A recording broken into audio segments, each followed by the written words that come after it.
Okay, let's see how this works out. All right. There we go. Looks like We're we're back. live. Hey, we're back. Hey. Yay! Yay! Let's try that again for all those who we Hey. tuned out on last time around.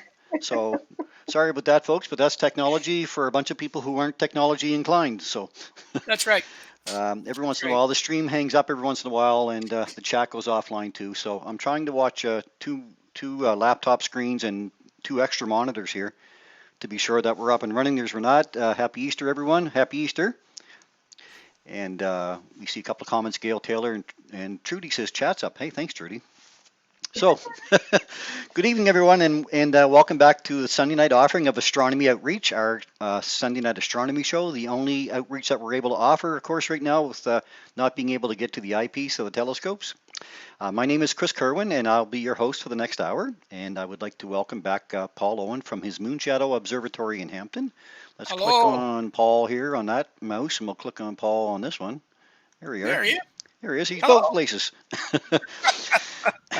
um, our other regular co-host, Mike Powell, is unable to join us tonight, but I'm sure Mike's here in spirit, and he'll return next week with us. He promises, with a nice Mike Guyver moment, I'm sure. And we'd like to welcome a special guest this evening, and that guest is Trudy Allman. Hi, Welcome, Trudy, everybody. Trudy. Trudy is from, where Hello. was it, Trudy? Where are you from? Saint Fairfield. what? Saint what? Fairfield. Trudy's from Fairfield, outside of St. Martin's, and she is Kind of great. like kind of like Woolerton. Kind of like Woolerton. Yeah. And she has graciously agreed to join us tonight to talk about her adventure so far in the hobby and what it has meant to her. So Trudy is an amateur astronomer, and she started out, I guess, in 2016. And we'd like to just bring people like Trudy on so that we can talk about how you begin in the hobby and what it's meant to you leading up into it, and where we would go from there, I guess. So we've got a number of things lined up for you this evening as well. Paul's going to have a regular segment, Rosanna's Fun Facts. That's going to come up later on. And also he'll be revealing more tips for astronomy and astrophotography. So that's a program that Paul's going to offer and showing you how to sharpen photos in Photoshop. And I'll be offering a segment on what we expect to see in our evening sky this week later on using Stellarium. It's a free and open source program, so we'll talk a little bit about that.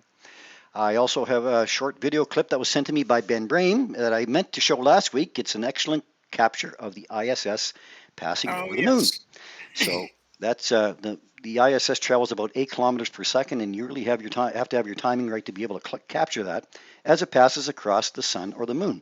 And there are websites like CalSky you can go to get that information. So we're going to try to offer that video up. I've got some photos here from Trudy as well, and Trudy's going to show us a few of photos changes that she's had from when she started in the hobby to where she is now. And I guess from there, hang on a second, I'm just going to go back through my notes a little bit. Yep, okay, so I want to give a shout out first of all to my brother Danny, who's sitting on the west side and always wants me to give him a shout out on the page. So Danny, good evening. Hey, Danny. Hey Dan. Hi, Danny. Perfect. And I'll give a shout out to my wife, who's here kind of hiding in the background, and it's her birthday tomorrow, so I'll wish her a Oh, happy Oh, birthday here happy now. happy birthday. birthday today Yay! tomorrow. Want us to sing? Yeah. Well, I don't think she'll hear you because I got the headphones on, but no, and Oh, she won't want to well, hear it. but if you sang, She won't want to hear you sing. She definitely won't want to hear me sing. No, that's a sure thing. Oh. And if we have some time, I'm going to show some the photos that were submitted to our Shoot the Moon contest.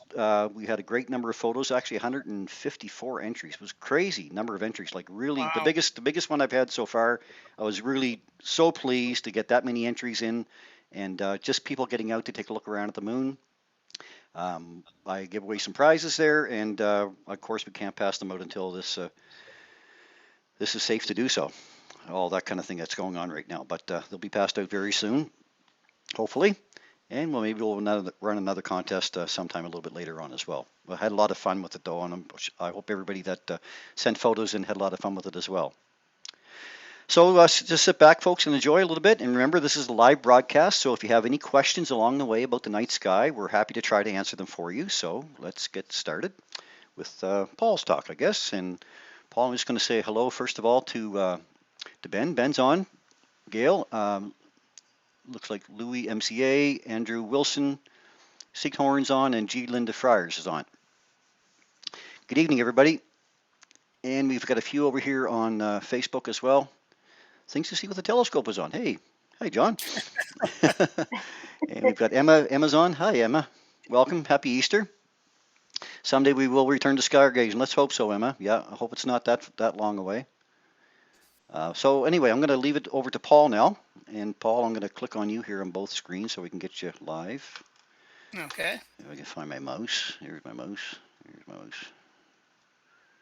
Hang on. Okay, there it is. Here we are. There we are. There's We one of there? you. There's one of you, and I'll get the other one of you over here. There we go. I'm going to have an argument with myself. Hope you don't mind. Please do. I'll have my own answer and questions. You'll be just like the rest of us after that. Okay, so if you want to go ahead and share your screen, and I'll keep an eye on the comments. Trudy, if you wanted to watch one of the two as well, you're more than welcome to comment on anything you see there. We're going to get up to Trudy a little bit here once Paul's done his talk. So. Okay, so right now it's just me on my telescopes, is it? It's just you and your telescope, yeah. So if you want to try sharing your screen. Terrific. Okay, I'll share that in just a minute. Okay. Okay, so basically, I'm just sitting here kind of half stupid. Usually I'm 3/4 stupid, but I'm half stupid because I had some dessert that I haven't had in a long time, so I had lots of sugar. So I have energy, but I'm not real bright. I can't kind of pinpoint the energy to go anywhere specifically. So if I get off track, blame it on the dessert. No worries. Anyway, so what I'm going to talk to you tonight about, I'll share my screen now,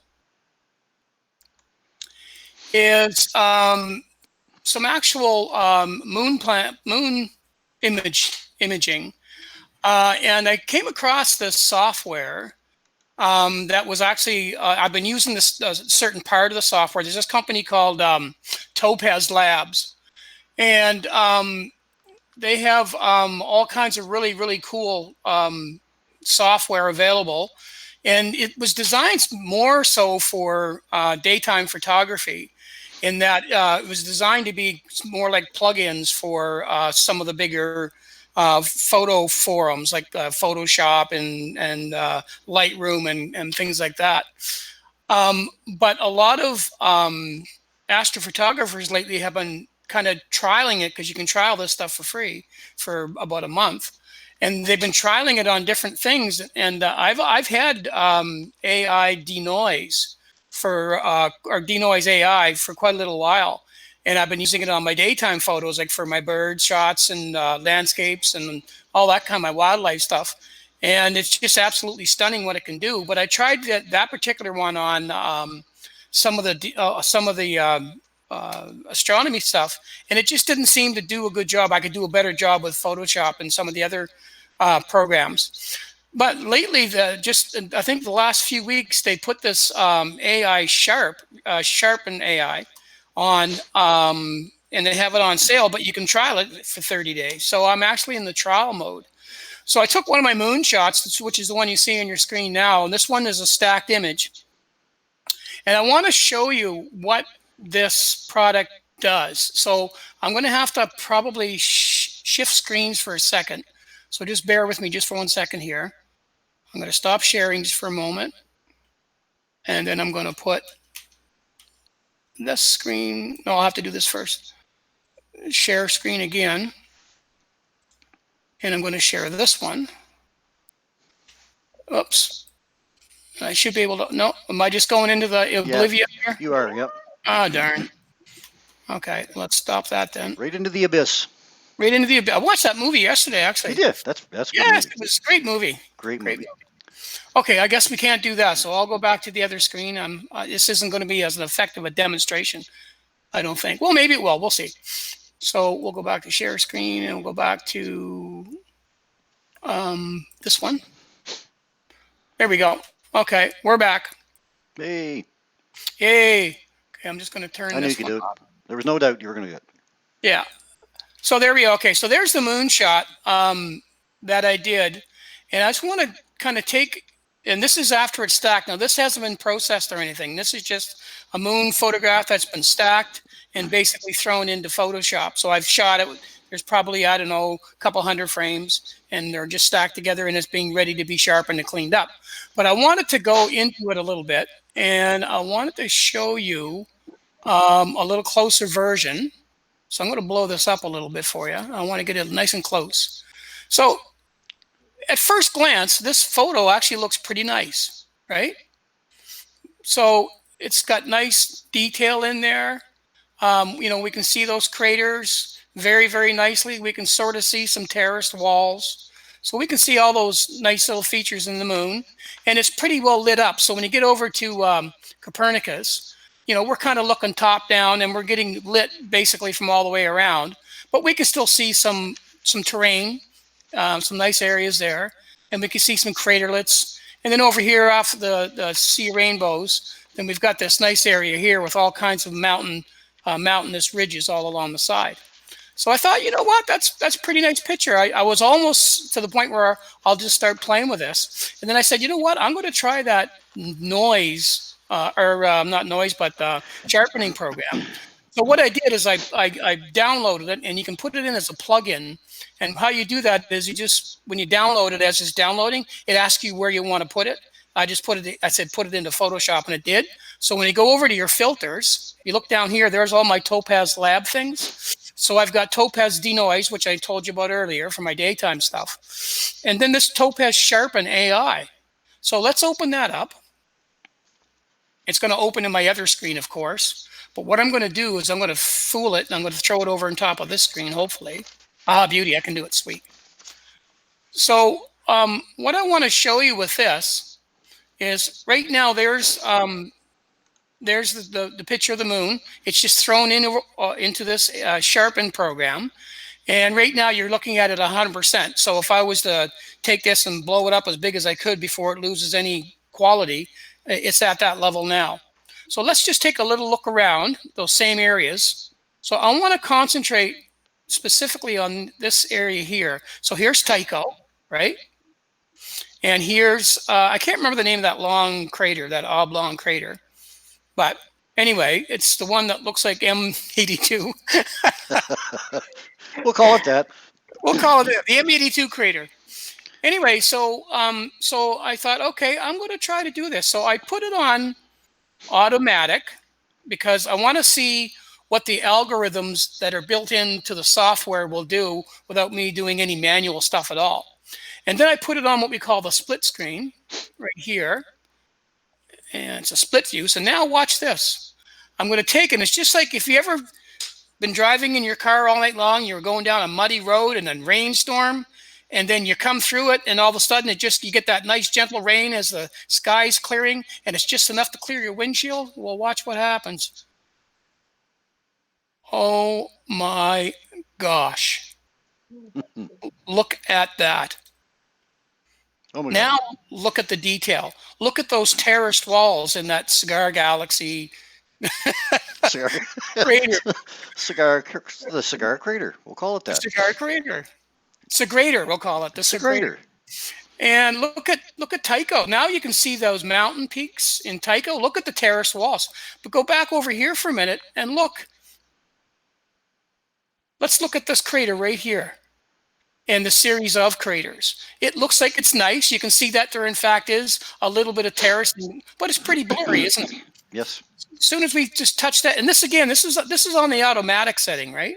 Okay. You can get much more refined if you want to, but look at the detail. Look how sharp that gets. Well, and there's more craters too. There's actually a mountain ridge in this crater we couldn't see before. Look at all the detail up in here. Unbelievable. That's that part of the moon. Let's go to another part of the moon. Let's do the same thing over in front of Copernicus. Oh, there you go. So now it's as soon as and what you do with it, you just drag your picture here to wherever you want, whatever part you want to go on the moon. And every time you drag it and drop it, it just automatically goes ahead and does the sharpening technique. So watch what happens when I wipe the window now. And I'll do it slowly so you can see everything unfolding. Look at this. Look at this area right here. Watch the detail unfold. Unbelievable. unbelievable. I don't know what it looks like on the broadcast, but here it's like putting on a pair of glasses that you're if you were a 150 before, now you're a 225. That's what it's like. It's just that much clarity. Let's look at Copernicus. Hello. Hmm. Look at all the detail right here, all that rough terrain Oh, that nice. goes out of Copernicus, which you can't see at all, like that. And now look at it. Fabulous. Continue on and watch this mountain range area. Oh my gosh. That is just stunning. Okay, let's go over to the Sea of Rainbows and we'll do the same thing. Okay, let's do the reveal. Fana, turn the thing. So again, look at the detail in those craters, those little tiny craterlets. Look right there. It's just like a little smudge and you're not sure if it's a crater or a piece of dirt. But once we open that up, look at that craterlet just open right up. Look at the detail on this crater right here. Again, as I pull that over. Stunning. Now, wait till we get to this area. That is absolutely amazing. I'm hoping you can see the detail difference on your screen. Can you? Oh, I can see it here for sure on I my can end, see but it. Yeah, I can see it. yeah, Mike says really big difference. Dave Smart says not much difference on a large screen. Could be the internet, maybe in Alberta. Yeah, it is. It is because on my screen, like I'm at 100%, and it is just like I said, it's almost like the image was out of focus. It's that much difference. Can It's you zoom just, in there now, Paul? huh? Can you zoom in there now once you've got it cleared up like that? Well, actually, what I'm going to do is I'm going to apply it to the Okay. moon. Okay. I'm going to apply it to the original picture. So it's just going to take a minute. It's going to chew through because it's chewing up 100% of the image, but it goes pretty fast. Usually use 10, 15 seconds, and then we've got the whole image processed. Once that's processed, it's going to go back to Photoshop right to the image we were just looking at, and then I can do a before and after for you. Okay. Perfect. Okay, so there, it's done. So now, so this is the moon. We're at 67%. I'm going to go in to 100. I'll go a little bit more, but it might start to digitize because after 100%, you start to lose it, right? You're at 100% resolution. You really can't go any higher than that. So I've got to go back down to 100%. Maybe 111. You can still see it there. Okay, so there it is. So you're looking at this. No, actually, let's go back to the, whoops. Where'd you go? You're gone. When I first started playing with Photoshop, I thought I lost my pictures, right? So let's go back over here to these craters, and let's zoom right in Well, on let's that pick on area. Tycho. Peek on Tycho. We're going to pick on Tycho? Sure. Pick on Tycho Okay. or peek on Tycho? Let's pick on Tycho. And there is 100% of that. That's the 100%. Now, let's just do a before and after. So I'm going to undo the sharpen. Did you see the loss in quality? I'm going to redo it. Wow. Yeah. If it was me looking, I would look more over here where the shadows are. You can see a lot more of the detail change over there. So let's just undo it again. So everything's gone blurry. Like I say, it's almost like it's out of focus. Like you can't see terraced anything. You can see that there's a wall there, but there's no detail within, so you can't really see the different layers. But as soon as I turn that on, oh my gosh, I can almost count the layers going down. I can almost count the rocks that are in there. I can see a lot more craters on the moon's surface. Anyway, it's a shame that you can't see it yourself, but you can download this program, I guess is what I'm getting at. And I'll show you what it is. It's called, where we go, let's shrink this screen here. Topaz, eh? I'm just going to throw it over here. Where are you, dear? That's Topaz Denoise, Topaz Sharpen. Let's see. Oh, trying to throw it on Photoshop. It won't go there, of course. Okay, you can see my screen there. It's just a file that's open. Yep. Where'd it go? Did I lose it? Did I throw it away? There it is. Okay, so there it is there. There's the insignia. So if I open that up, of course it opens over on the other side, the other screen. There we go. Well, get over there. There we go. So it's called there. So Topaz Sharpen AI. So it's Sharpen AI, and it's if you just go to just put that in Google, search it, and it'll come right up. And it does amazing things. Like it'll show you these before and after shots. This is something that they've done, and there's nothing doctored up about this. The processing they show you on their site is just the same as when you have it in your own computer. So when you download it, you can say you can download it as a plugin, and you can just put it right into your Photoshop. So when you go into your filter section of Photoshop, right here, then that's where all your plugins go. And so I've got Topaz Labs, I've got some Astro Flats, and all kinds of different things you plug in. But so you can even try the denoise. If you're a daytime photographer, you'll absolutely freak out over Topaz denoise for daytime photography. But both of them are there. They are programs that cost money, and they're not expensive, but they're really, really good. So, but I recommend if you're playing around with photography, just download them, try them for 30 days, and see what you think, and then you can form your own opinion. So that's my blurb on that. Nice. Very cool. Thanks, Paul. All right, you're welcome. Excellent. Yeah, good information. And for anybody who does a lot of Photoshop, I'd love to see the result on that on a high definition, high resolution screen. I mean, we were getting a sample of it here. I'm sure we weren't getting as good as it really is. So. No, because I wasn't hearing any oohs and ahs and watching you drool. So obviously, you were getting it the same way I'm getting it here. So yeah, gotcha. Okay, so thank you, Paul. And Paul's going to get ready now, I guess, for Rosanna's segment next. Yes. So just going to check on comments here, see what's coming in. Everything looks good. We're all satisfied, I guess, on YouTube, and all the comments have been recognized on Facebook. So we'll carry on. Let's carry on. So next, I guess we're going to go to Trudy. And Trudy, again, is an amateur astronomer located in Fairfield, New Brunswick. Yeah.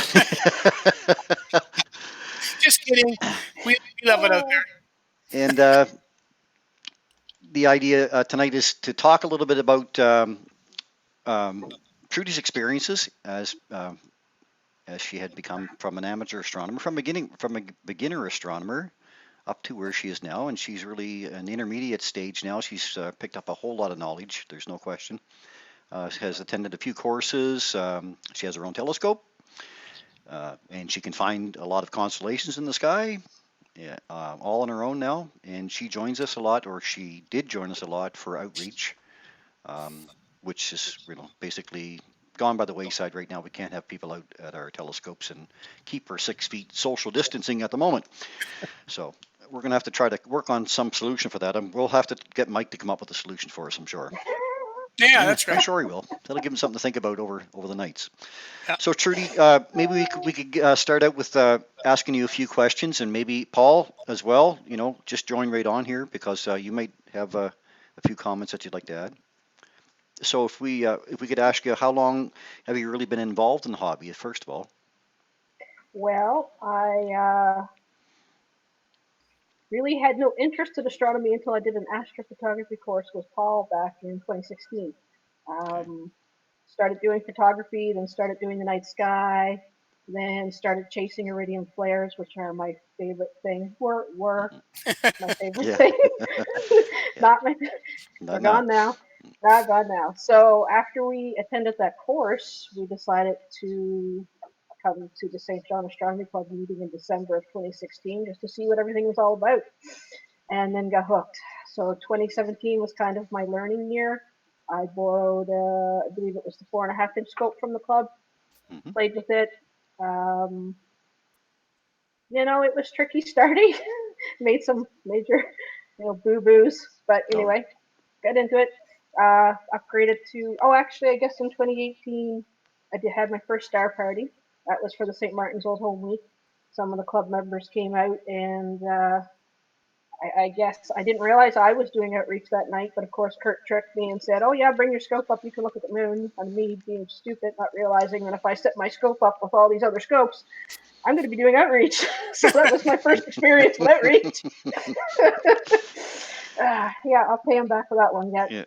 So I only did 3 outreaches that year, but I also did an Explore the Universe course with Kurt. And then Paul did another nighttime imaging course that I did. And I think in 2017 I did an Explore the Universe, maybe. Maybe it was beginning astronomy. Anyway, so then we moved into 2019. I went from doing 3 outreaches in 2018 to doing 19 in 2019. In 2019, I had just over 500 people look through my telescope, Wow. and that would be my new 8-inch, new to me, 8-inch Dob.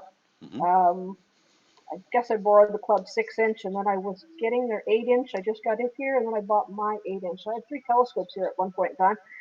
So yeah, and again, we did another beginner's astronomy course, your Explore the Moon course, which was, amazing. Joined RASC in 2019, so So it's just RASC is been the Royal Astronomical Royal Society of Astronomical Canada. Society of Canada. Yep. So what else?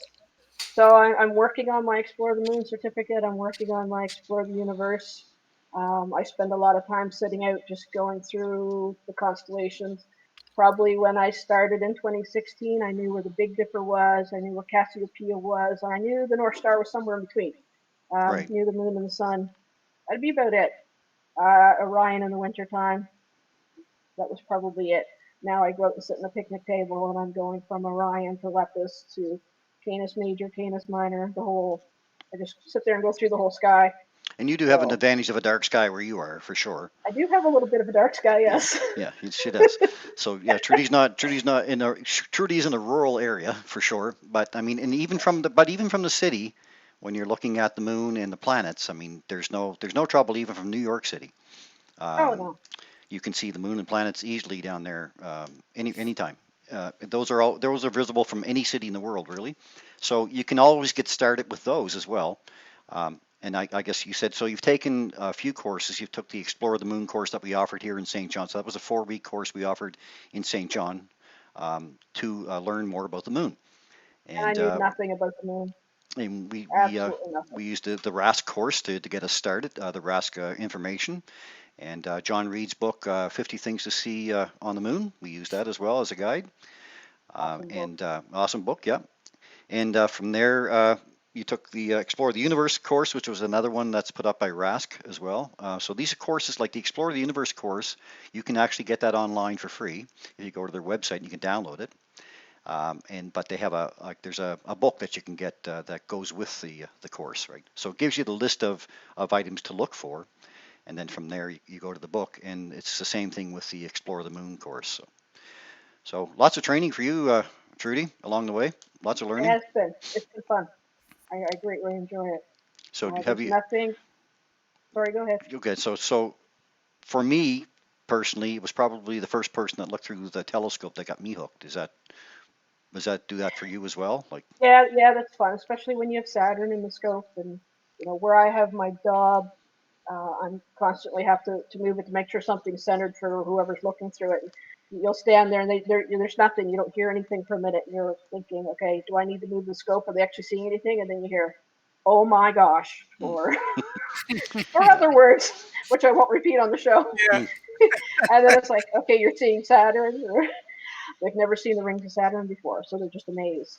Or the So, bands on Jupiter. so we used to call that the Well, wow factor, right? the wow factor, Yeah. totally the wow factor. Even the craters on the moon. Some people don't realize Yep. how the craters are on the moon. They're just amazed. So typically when I'm on the moon, I put my 12.5 piece in, so they're looking at right at specific craters, and yeah, they're just amazed by how rough the moon is. And the detail that is available on the moon is just incredible. I mean, the amount that you can Yeah, see on the moon just with binoculars, even not even a telescope, right? well, yes. You know my feeling on binoculars. Binoculars and I don't get along, but I'm doing a moon course on binoculars.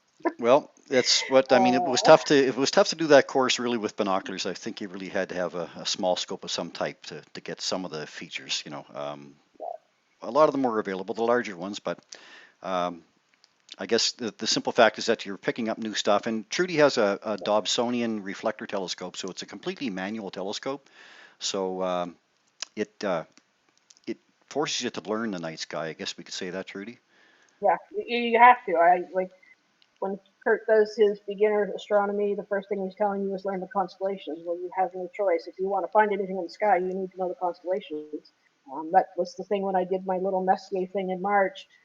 Yes, there's 110. I only found 59, but I was so happy because a lot of them I had never looked for before, and I was putting just because I knew the constellations, I was putting the telescope right on them. So I was happy as could be about that. So Anybody was saying, did you find sorry, it go ahead. difficult did you find it difficult to find a lot of the constellations yourself, or was it No, because I bought this book called Night Sky: A Field Guide to Constellations, mhm. and it's just got enough information for me.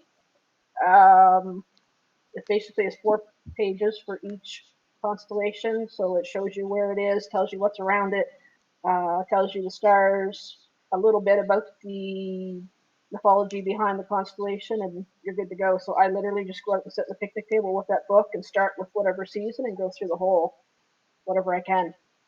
And that's anytime it's clear. If I don't feel like hauling the telescope out that night, if I go out with the dog and see the sky is clear, then I get dressed up warmer and go back out and just sit and do that. So you do it enough times, it stays.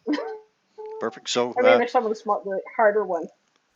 Um, There's some of the harder ones I can't do. Renat asked here, do you guys have a pic of the meridian flare or an iridium flare? I assume you have one, Trudy, or maybe you don't have one up I there. do, probably don't have one up, but Tell you what, Trudy will put one up on her page, and I'll share it on my page later. yeah, I'll send it to you. Yeah. And she also asked, will the Explore the Moon course be taught again online? Where so the Explore the Moon course was offered here in St. John. We offered it as a special kind of course, basically, to get people involved. And it wasn't this one wasn't free because we had to purchase the books to go along with it. But I think the price was pretty reasonable by the time we looked at the whole thing. And of course, the extra funds just went into our club coffers, so we've got money there now to purchase maybe another telescope or something to replace broken parts. That does happen quite often in the hobby.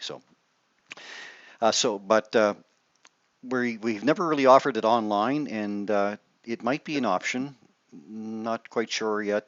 It's a lot of effort. It takes a lot of time for someone to commit themselves to offer that online, but it might be a possibility. We did have it here in St. John, and we'll probably offer another course coming up once it's safe for us all to get together again. And who knows when that's going to be, I guess. But hopefully down the road we'll get a point when we can all get together again, or maybe we'll end up doing a few more of these, but just doing a private session on YouTube, which you can do, and offer a course through that. So we'll see what happens down the road. Joanne says, Trudy, you've come a long way in a short time.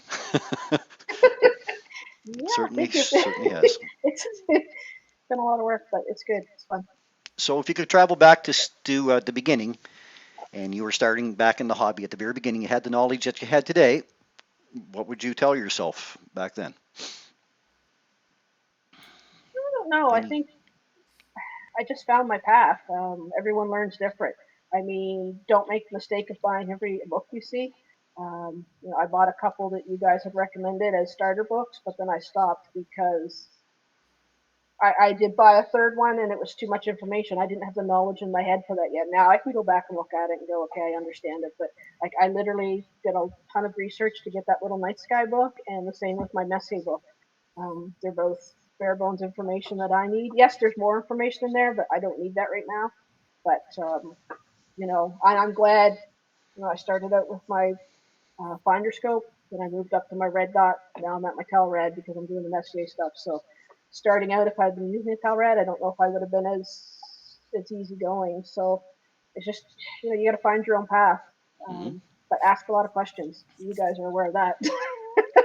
My Astro buddy sitting there, ask a lot of questions and just don't give up. Don't get frustrated. That's the because I actually did. I borrowed a telescope my brother has, which I think is maybe a Canadian Tire bought one. And you wouldn't have wanted to be out in the yard with me that night because I just walked away. I was making more noises than the wildlife, so I think Did that you happens with everybody. Yeah. Sorry, Yeah, go ahead, Paul. I was very frustrated, so I just had to walk away from it. And then I borrowed the 4.5 inch from the club, which was what I needed to do. So yeah, ask Well, questions. you've done so very well. do you find now that you're out there talking to people on a obviously on a quite a regular basis, other than what's going on today, but do you find that in the beginning it was a little hard to talk to them because you thought maybe you weren't well enough equipped? Well, I'm easygoing enough to say I don't know. Go ask those guys. So I would just point them down the line. See that guy with the black scope? Go talk to him. See that guy standing there with the line? Go talk to him. I had no problem saying I'm new and I don't know. Yeah, Yeah, it is intimidating. I mean, you have the scope and people are going to ask you questions. I mean, I still will go Google things. Before we do an outreach, I go onto Stellarium and see what's in the sky and see what I'm going to be talking about, and I still go back and get some quick little pointers on it just to make sure I can answer some questions. But yeah, there's always going to be a question come at me I'm not going to know the answer to. I'm still learning. I have leaps and bounds to learn, but Yeah, I still absolutely. Google the simplest things and like, oh yeah, okay, let's see the stars move. I just go Google that and then spend an hour reading stuff. So yeah, yeah. so it's an ongoing learning process.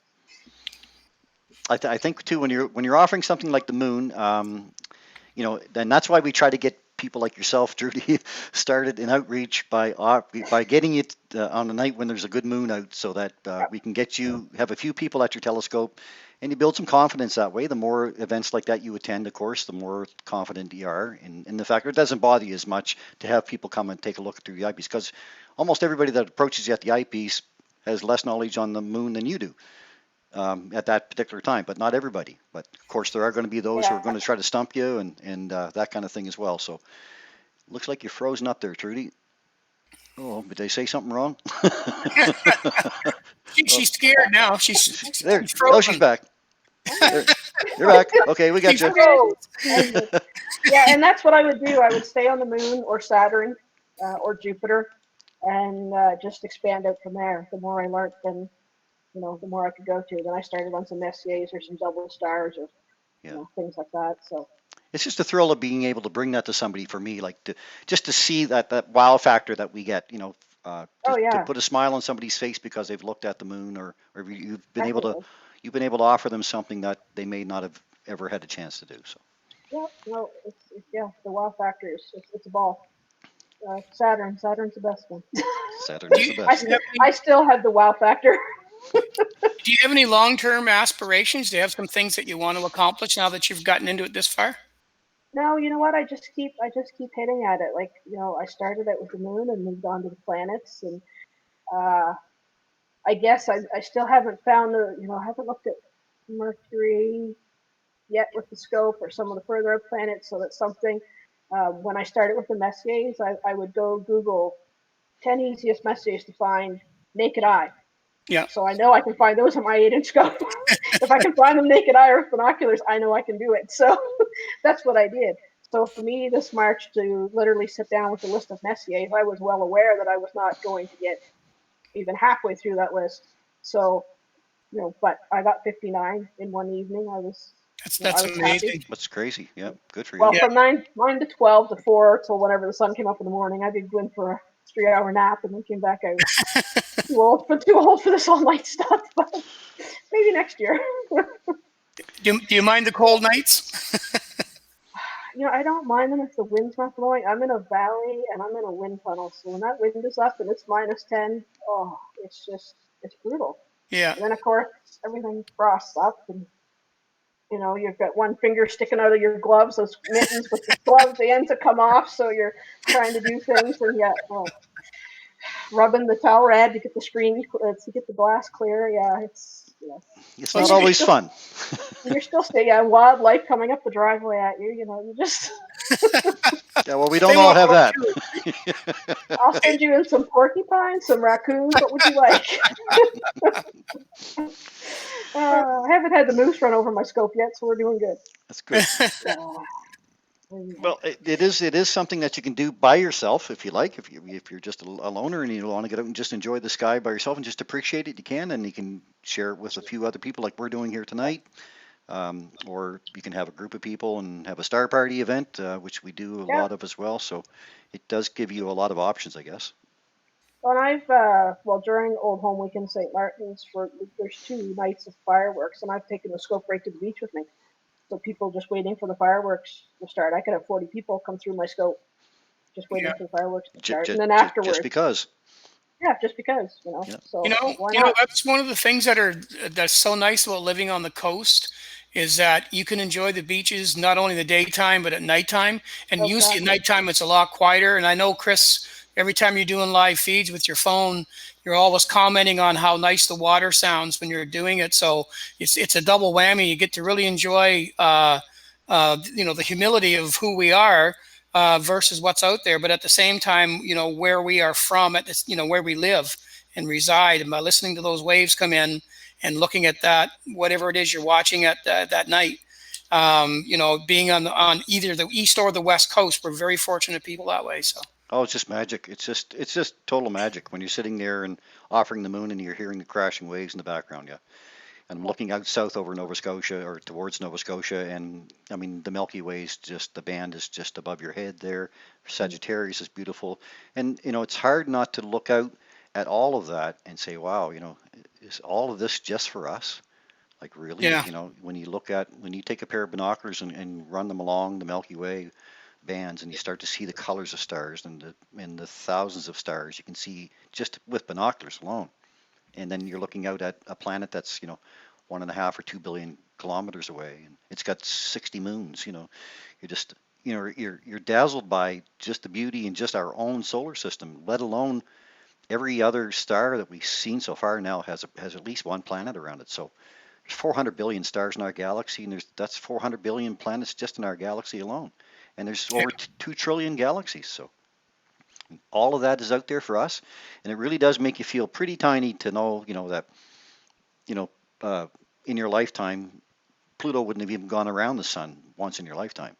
You know, right, so Saturn, it takes 30 years to go around. So you might get 3 trips of Saturn around the sun, before your life's over. So I mean, really, we're so minuscule, like our time frame here is, and that's really the humility of the whole thing. You can sit back in just a chair and have a set of binoculars if you want to, but just even sit in a chair and just stare up and you know just yeah, amazed. And there's a lot more, it's that personal relationship that you get between you and the universe, right? absolutely. And so By the way, Augie says she comes home very happy after the meetings and courses. So this is Chris. You just nailed it on the head. there. So if Augie's happy, we're happy.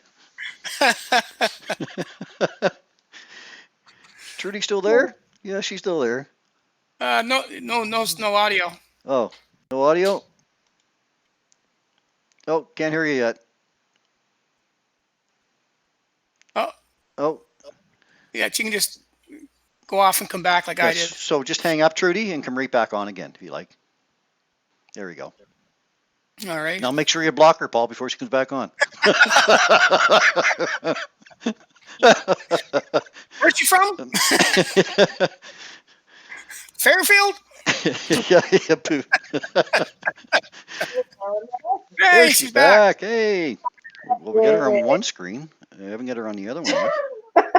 She'll come in time. Oh, there she is. Okay. There I am. You're back in both Okay. places. Perfect. I'm back.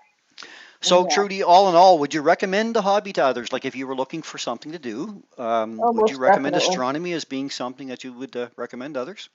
I definitely would. I strongly suggest if you're interested, go to some meetings with the St. John Astronomy Club. Um, you know, all your expertise is there. You can borrow a scope. Because I really think you should borrow a scope or go to some outreach and see some scopes before you buy. I have a Canadian Tire scope sitting in my basement that's not been used in probably 30 years. So there's a reason for that. There's a So ton of them all across the country that are sitting in closets everywhere that have never been taken out or then taken out yeah, once and take a look through, and then they said, I can't figure this out, throw it back in the closet. exactly. So yeah, exactly. your Yeah. money's hard earned. So not Yeah. only the St. John Astronomy Club, but we've got people on here, I think, from all over the place. There's a couple. There's somebody from Alberta here, and so I mean, any of your local astronomy clubs across the country or Yep. across North America, uh, Highly recommend. they love to talk about their telescopes. Yep. Oh, They And they, do. speaking of North America, I was talking to my daughter the other day, and she lives out just outside of Edmonton in a little town called Bonaccord. And if you don't know Bonaccord, it is one of the very first townships, dark sky designated townships oh, Okay. in the nice, country. I think it is the first in the country. So they're actually, that little town that she is in is actually a dark sky town. Wow, that's cool. And nice, that, yeah, That's cool. sweet. yeah. Can you imagine we had that all around? Well, you two are That'd be pretty nice. close. We're close. Yeah, you guys are pretty good. uh, And actually, even in St. John, I mean, really, we're not that populated that we can't get some dark sky somewhere. We can go to Oh, Rockwood absolutely. Park or St. Charles Beach, or yeah. we don't have the Yeah. light pollution that they would have in Toronto or New York or the major cities. And when they get away to Yeah, a campground, they're really getting away to seeing some skies. yeah, People have never Yeah. seen the Big Dipper. yeah. So, Yep. but we're pretty lucky where we are. But certainly, you know, to look it up through a local club in your area is the best thing to do if you want to get started. Don't be afraid to approach them, right, Trudy? Just Oh, you go to a definitely not. meeting and sit there, and everybody is more than happy to help you out and get you started and to help spend your money. So, because Or your that's the idea. cookies. Just That's look, the Or your vortex. yeah, or your cookies. Help just you look spend your behind Paul cookies. there, and yeah, yeah, bring Oh, cookies, and yeah, speaking of there we which, go. if you've ever wondered why you see me shoulders up only, it's because of Trudy. It's you, Trudy. You and those cookies, and anybody I who's online now, we thank her every week that she The- comes, because every week she comes to a meeting, she bakes these amazing things. I call them frogs. I don't know what they really are, but frogs, I can't maybe. get enough of them. Anyway, I don't force you to eat those, so you don't have to. not, If no, I you know don't can't you're have blame to. me. coming, I'm bringing a big cup of coffee because I know I'm going to be counting a few goes back. So Uh, So, Trudy, you had a few photos to show us, did you? You're going to, yes, if yeah. I can figure out how to do this. Okay, so Share screen. just share your screen first of all. Yeah, should be good. All right. I'll click on you first of all here. Hang on a second. It's not. Make sure that you stay solid there. You're solid there. Okay. I'm not seeing it. Oh, there we go. Are you seeing me with the telescope? oh Yes, we yes, do. We Okay, certainly do. so that's my 8-inch dog. That photo was taken in 2018 when I bought it. Uh, looks like the fall by the looks of the trees behind me. So that yes. was bought used. Chris actually sent me the ad from Kijiji, and I hesitated for a few days, and luckily it was still there and bought it. That's my baby, and I love it. And that's the other thing is And the fact of buying a used telescope. You do not have to buy new. Like I'm no, not. Maybe there's some telescope companies on here. I don't expect there are, but telescope stores. But if there are, I mean, you really don't have to buy new. If you can get a deal like Trudy got there, most yeah, that telescopes that are. new that's about a $525 scope, and I got that scope for 250. Mm, Um, Wow. great deal. he was asking 300 for it, and when I called him, he said I asked him if he'd take 250, and he said if you come today, because I've had 5 people say they're coming and nobody came for it. I said, well, I'll be there at supper time. So I was sitting in his yard waiting for him to get home from work. So Nice.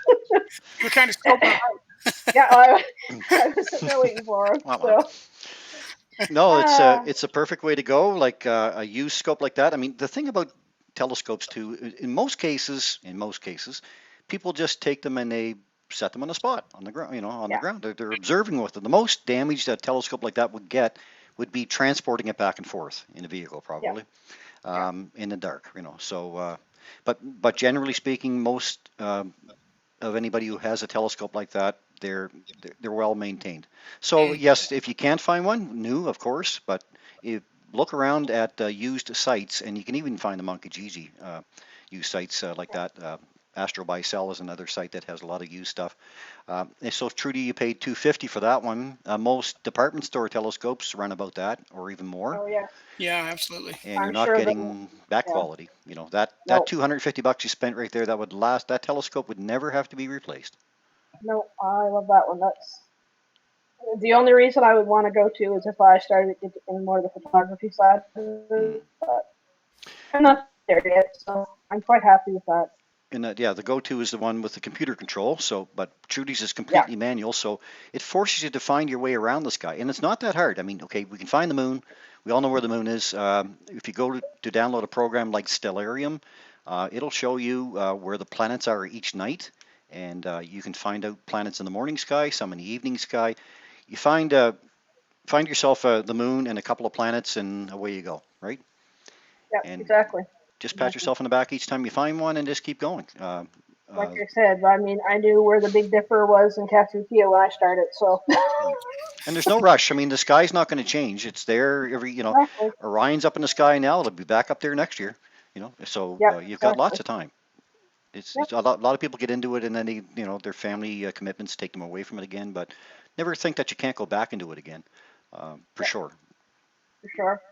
So this next photo is a moon shot before I took any photography courses with the club. Um, and I was very happy with it. And Mm. then I took the course and learned how to do this. Wow. So, Wow, wee bit of a difference. wow, good for you. That may be the course where we were talking about stacking. I still have a huge learning curve with learning how to stack photos. I'm not as big into editing as I should be. So, but anyway, much Yeah. better photo. Oh my Well, And gosh. then this well would be done. the Milky Way shot that I was, hey, look at you can kind of see the Milky Way and a lot of grain. Like this, just I know it looked great to me then, but then I learned how to do this. Wow. What a Yeah, So difference. That's amazing. yeah, much happier with those photos. incredible. Paul, you were talking about painting at night. So Wow. That's beautiful. this was a full moon night. This was probably 12:01 in the morning. I don't know. And I painted the front of the apple tree with the flashlight, and the moon reflected the branches on the ground. And I didn't even realize that till I was inside editing. I went, oh, geez, that was cool. So Very cool. very cool. Yeah. And Wow. then, everything you learn at these courses doesn't just apply to astrophotography. Anything you're doing at night is long time exposure. So once you do that, you can go off and do. Oh, sorry, there's my sunrise photo. It's your I sunrise. guess my point of that sunrise photo was just that's not a composite. That was actual sun came up in that spot. That's using a couple of different programs to figure out where that's going to happen. A GPS to stand in the right coordinates, making sure the tide's out. You know, a lot of work goes into to Yeah. doing one of those photos. That's Anyway, that's Split Rock out in that is Split is it Rock. Garnet Settlement or is it St. Martin's? I think it's called Garnet Settlement. Kind of settlement. Yeah. Yeah. Which is Duck Pond was where you would access that. I'm actually standing back at Forbes Beach to do that photo. Yeah, that's Yeah, amazing. That's one of That's my yeah. favorite no photos. nowhere near St. Martin's. You're gonna get me in so much trouble. So anyway, We're not going to St. Hey, Martin's again, are we? I go camping down there. Don't forget that. yeah, you better watch. Anyway, so taking all the knowledge that I've learned allows you to go do things like this. This is a long same thing I do at night. This is a long exposure. So it's Uh, not just astrophotography you're applying this stuff to, right? So Very well done. this is a ride at the exhibition, but that's using what I learned at that course. So Trudy, when I get on that ride, that's what I feel like. and there's not a chance I would ever get on that ride. Just standing there doing the photos enough to make me queasy. You That's couldn't pay me. fantastic. Yeah, you couldn't pay me to get on that ride. Yeah. And this is the other thing because everyone loves that doing Oh, long exposure with fireworks. beautiful. Yeah, That's beautiful. my other favorite. Next to iridium flares, this is my other favorite is to do. And I think the exhibition has the best fireworks. They go on for almost 20 minutes. It's unreal. Mm, Yeah. So, very nice. but yeah. So, the, uh, stop sharing my screen here. Well, I got a couple of questions here for you, Trudy, I guess, too, maybe. Somebody asked you, what's your aspirational goal right now? So I think we did discuss that a little bit. Yeah, it just keep plugging the knowledge in, being able to answer more questions at the telescope. Hmm. That's the thing. Anything, it depends on who. If we're doing a school, I'm trying to think of what is a kid going to ask me at the scope, and I try to have those answers. And if I don't have them, I send them off to one of you guys. But I make sure when I come home, I look that up, Right. and so I know for the next time. And Okay. I make little cheat sheets for myself so I can review them. So and it's different if you have adults. It's a different set of questions you may get asked. So typically around whatever I'm showing for that evening. It's a So never-ending learning curve, isn't it? it's absolutely never ending. So it's just keep expanding. Like I said, I mean, I started out knowing what two constellations were, and then I moved on to the moon. After that course, I can name 50 items plus the landing sites of the moon now. So I'm working on that certificate, and now with that, I'm halfway through the Explore the Universe one, and then I'm working on the constellations because if I want to find the Messier objects, I have to know what those constellations are. So it's just it keeps going, right? And a So lot of it is free. Like a lot of it is available on the RASC website. yeah, exactly. You can download the Uh, Explore the Moon, the Explore the Universe. explore the universe. You don't have to be a RASC member to get their No. certificate. Hmm. Explore the moon. I'm doing explore the moon binoculars, and then I'll do explore the moon telescope. Telescope. Yeah. So there's two It'll, versions of it'll it for sure. yeah, it'll be a while before I get to the Messier one, but And again, the moon's up every month, so it doesn't really matter. You've got lots of time to exactly. pick it out. So, Hmm. Yep. um, when I was also asked, do you keep a logbook of your finds at all? Have you kept any logbook at all? I know we're all supposed to, but Yeah, no, yeah. I don't. I don't. Basically, the only thing I keep a log of is when we do outreach, or if, we go to, like when we went to Mount Carlton. Hmm. Last year, I started keeping track of how many people were coming through my scope. I bought a counter just because I wanted to know how many people I was showing the sky to. Hmm. So I keep track that way. Uh, I'm finding I'm not a sketcher. That's my delay in the explore the moon. Yeah. Uh, but I'm trying. So I mean, we all have our interest in like our major interest, right? So yeah, mine, of course, is outreach. It's the part that I love the most. Paul, yeah. yours has got to be astrophotography. Oh yeah, What yeah. that's where your head is, and that's where you've excelled so much on. Trudy, yours is just learning everything, I I'm guess, just at this learning. point I'm still, right? just Yeah. learning. Yeah, yeah. I mean, one takes you to the next, takes you to the next. So, Mm.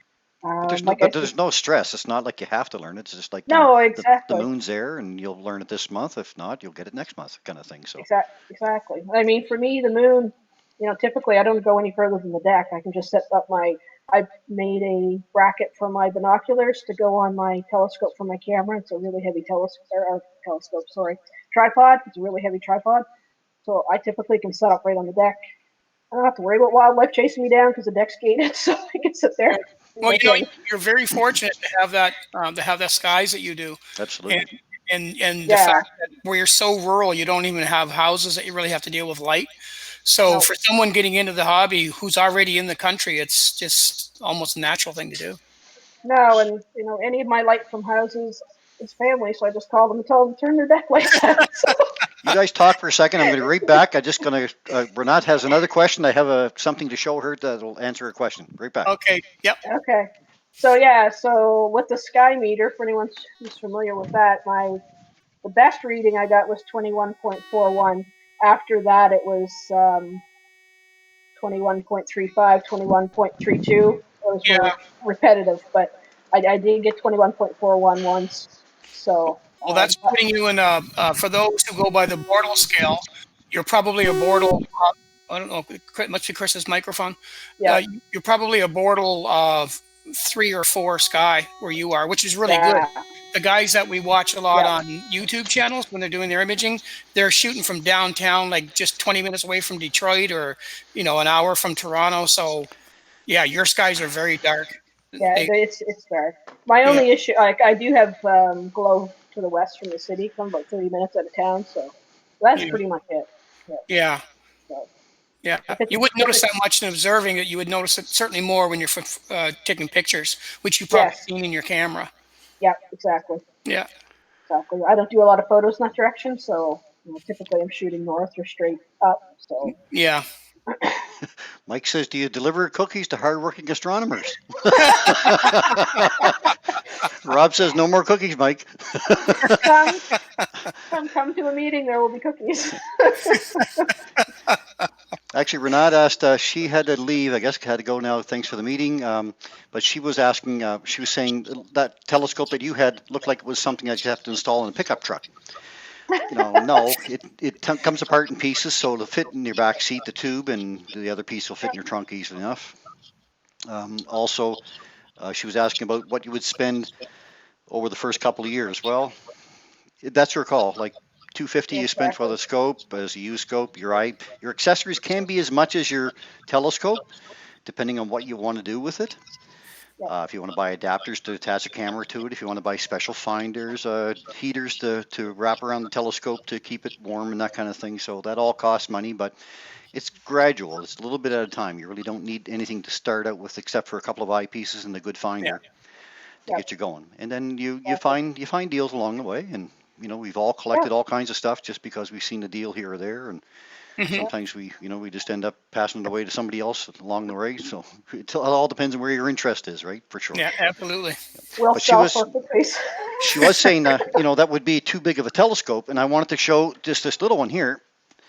If I can see, let me see if I can get. I'm going to get it on myself here for a second, if you don't mind. There. No, no, go ahead. Okay.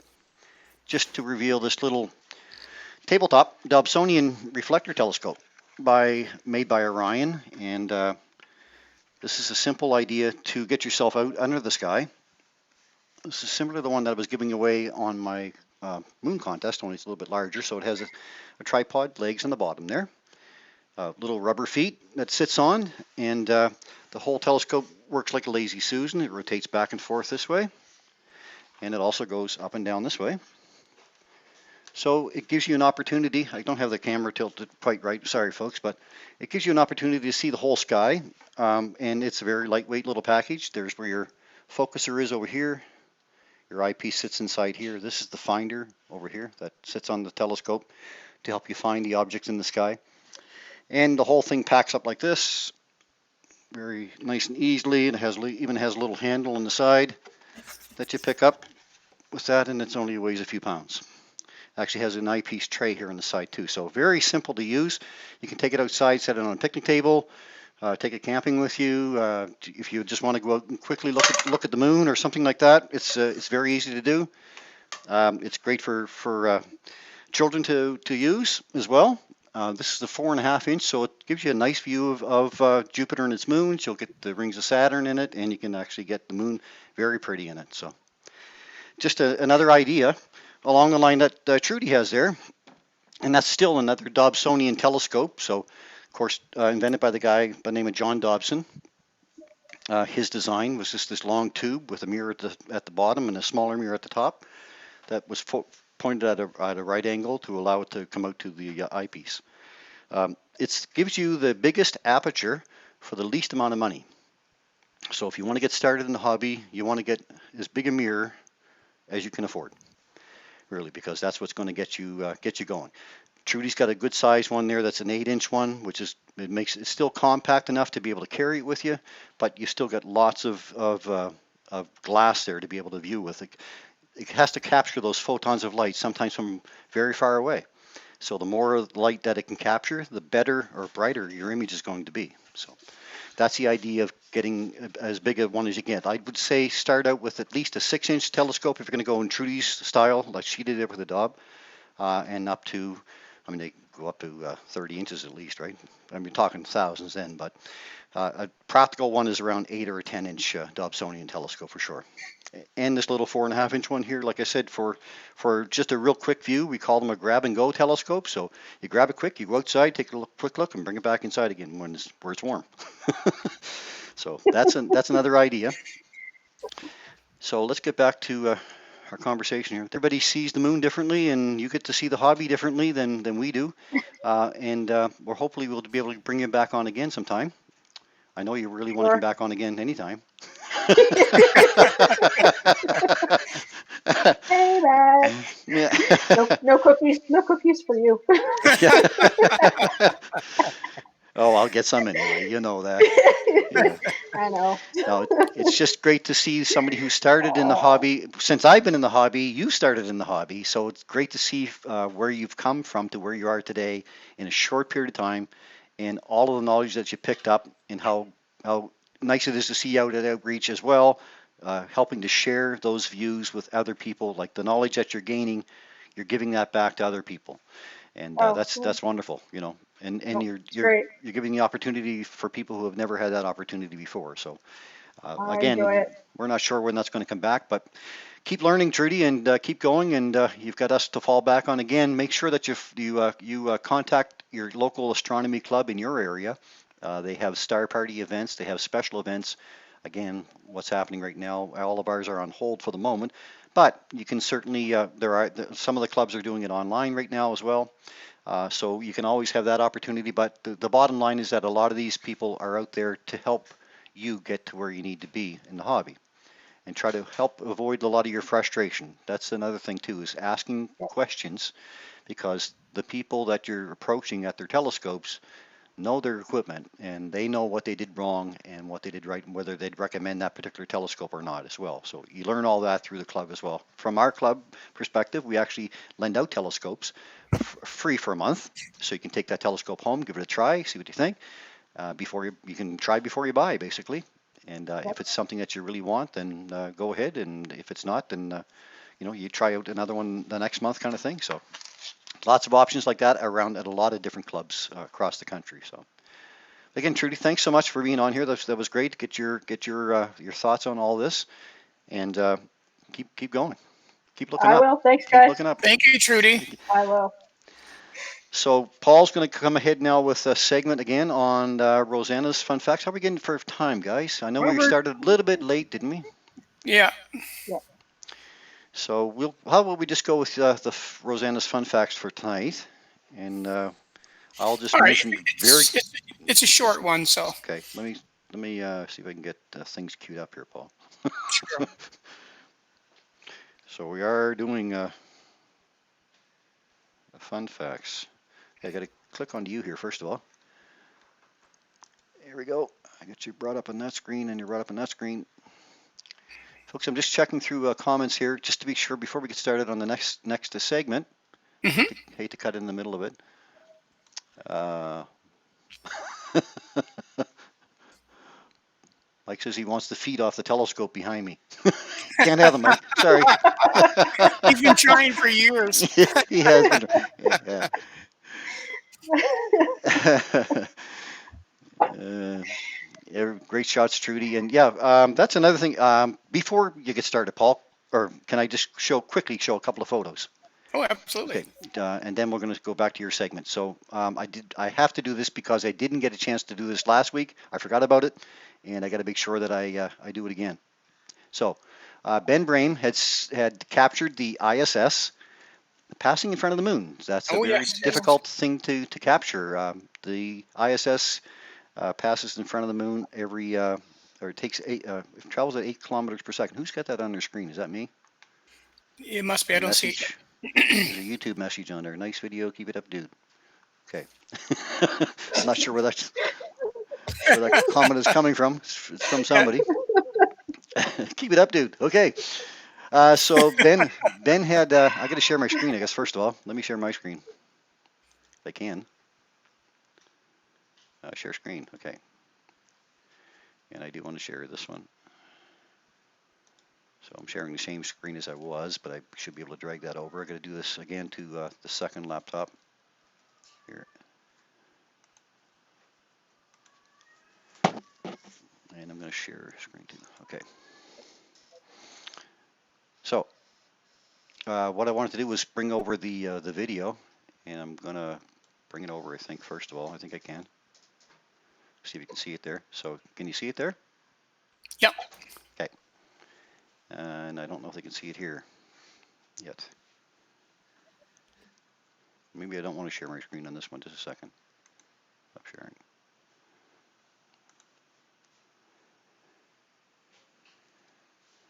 No, that's not the one I want.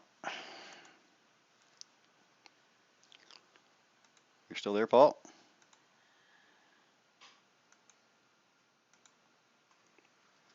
Hello. Did I drop out? Did I drop out?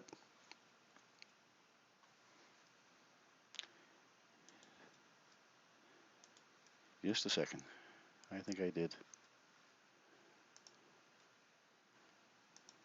I did. How did I do that? Oh no, hang on.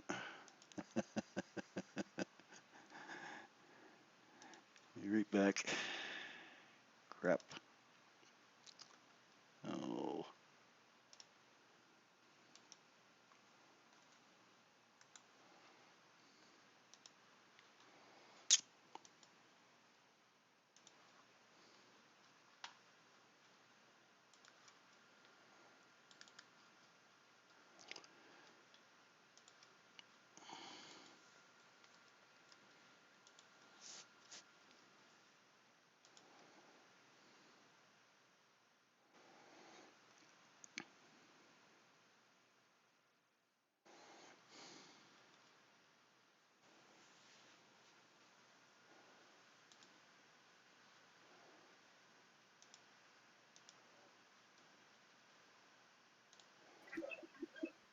There he is. I'm back. He's Hey, back. Hey. But I'm not sure who's sending the stream out now because I jumped. Something happened on my end, obviously. Obviously. See if I can get things back to rights here. Now, out on the stream. I just got to check the streams here, folks. Just a second. Not sure what happened.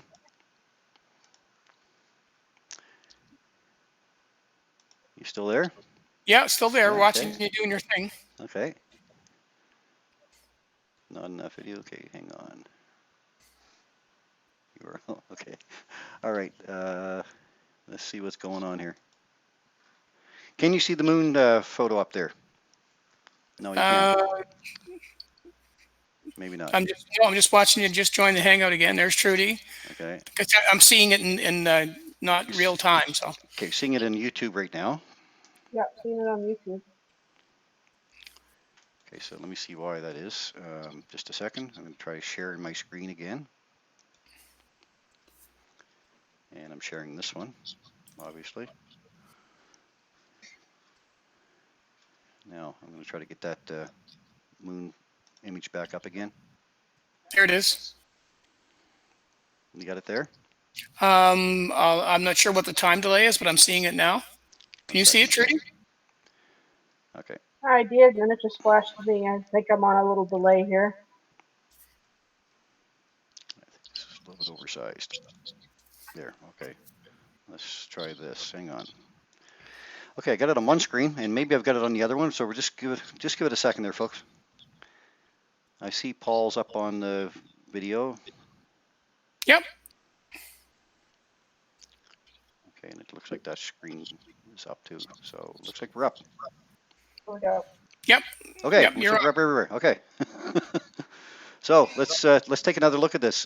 This was sent in by Ben Brame from Toronto, and Ben was capturing the ISS on a video as it passed across the face of the moon there. So it travels at about 8 kilometers per second. And so you only have about half a second really to be able to capture it. So you really got to use video. And Ben actually caught the video of it going across. So let's give it a shot here.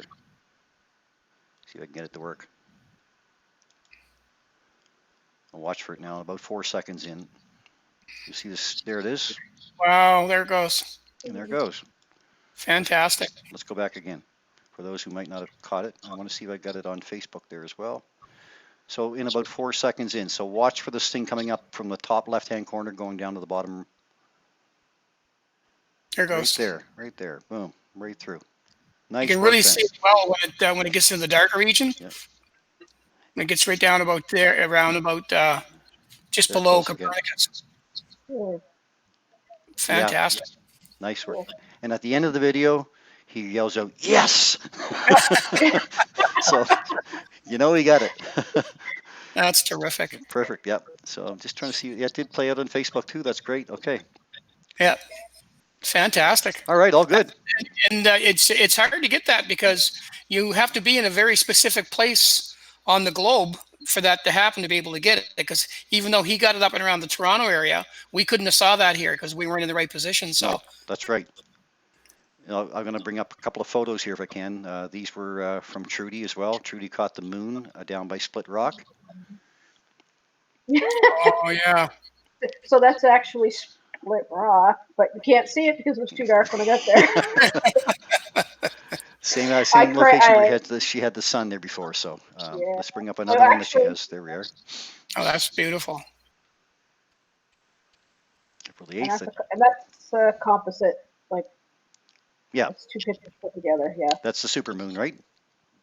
Yeah. Yes, the day after. The day after. Okay, so you really So can't tell. 90. See, yeah, Yeah, it was 98.8%.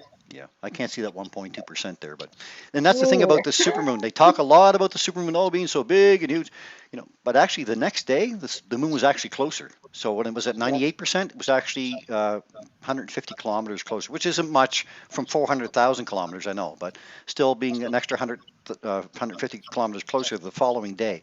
So a few days before the supermoon and a few days after, you've got the best time to really view it. You don't have to catch it right on that particular night, although Mhm. media tells you do. But here's the next one. That was really nice. Yeah, it's a ship out in the harbor, or is that Nova Scotia? Yeah, no, it's a fishing boat. There was quite a few of them, Mhm. and the lights from Nova Scotia were unreal. It was lit up like a Christmas tree. Oh wow. It was really crazy. So yeah, I have a lot of photos from that night that have these white streaks on the horizon. So it was the boats moving. Eventually, that one was all the way up to Split Rock. So Wow, that's beautiful. Yeah, great shots.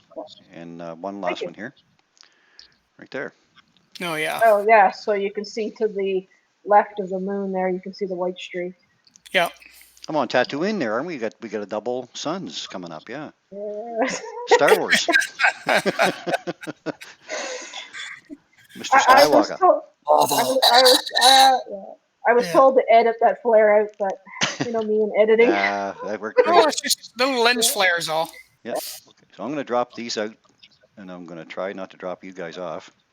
I'm going to stop sharing here. Hey, we're still live here, I think. Yep. There Yeah. we go. Okay, Yeah. We're all live on great. the other. Good. Whew. Okay, Yeah. that worked. I don't know how, but it did. Oh, let's go back to you, Paul. All right. Well, let's just do this, and then we'll head out after this because it's Yeah. getting on to 9:30. Yes, it is. Yeah. Okay. So we'll do Rosanna's fun facts this week, and it's kind of timely too. So let me just see if I can get things brought up here, and I'm going to share my screen. And this is this week's Rosanna's fun fact. fact. I was supposed to have that All all right. cued.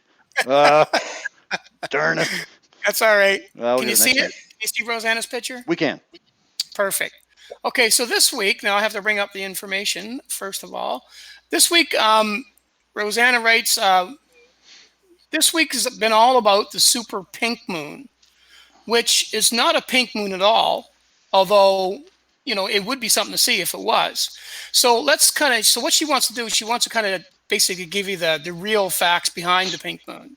So this is what you would think you would see, and this is what the media would have you believe was happening is, get ready, folks. It's the pink moon, and it's the super moon. It's super close. So we're all going to rush out there, and we're going to have a look for this.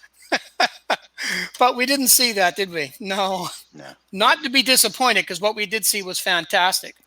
But what we did, the reason it got its name from the pink moon, so it actually gets its name from a flower that often blooms at this time of the year in eastern North America, and it's called the phlox, and they're called a subulata, more commonly known as a creeping phlox or pink moss.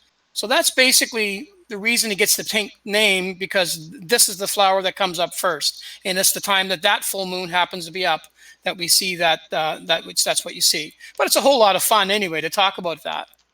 So she goes on to talk about, also there's a Japanese tradition that states that the rabbits live on the moon and make maki, or rice cakes. So if you look at the A photograph, that's what we see when we look up in the sky. If you look at the B photograph, that's you can actually see a rabbit kind of carved out in there. And then if you look at the C photograph, of course, that's the rabbit, and he's got his little paddle in his bucket, and he's making up that little rice cake. So Happy some people Easter. see the rabbit some people also see the rabbit in this way. So you can look at it, and the rabbit looks kind of that way. So you can see that there's all kinds of moon bunny stuff going on up there. Also, Rosanna tells us as well that on April the 20th, 1972, the lunar module Apollo landed on the moon with astronauts John Young, which if you've been to Florida, they name a highway after him, and Charles Duke aboard. And Thomas Mattingly remained in orbit around the moon aboard the command module. The next day, April 21st, 1972, Apollo astronauts John Young and Charles Duke drove an electric car on the surface of the moon, that's the one that you see. And it's still up there, along with a whole bunch of other expensive tools that they didn't forget. They just left it there. So according to folklore, the period from the full moon to the last quarter of the moon is best time for killing weeds, thinning, pruning, mowing, cutting timber, and planting below grounded crops. Although if there is snow, some of these tasks, of course, are a bit more challenging. And one little thing she says, you can read more a lot more fun facts about the past week's full moon, and then she gives us. I'll give it Chris, and you can put it in the thing, and they can read it below. Sure. And if you are looking for a new game to play this week with all the kids still at home, there is a free kids Moon Rabbit game available on the Google Play Store. So Rosanna says, "Happy Easter."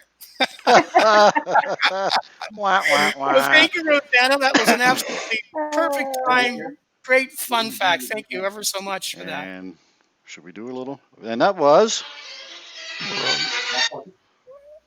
Oh no! It's gone. Glitch. That was nothing. Oh, that was fun. I love a live show. Isn't it a live show? Isn't it fantastic, huh? Oh, nothing like it. I turned this into a comedy channel.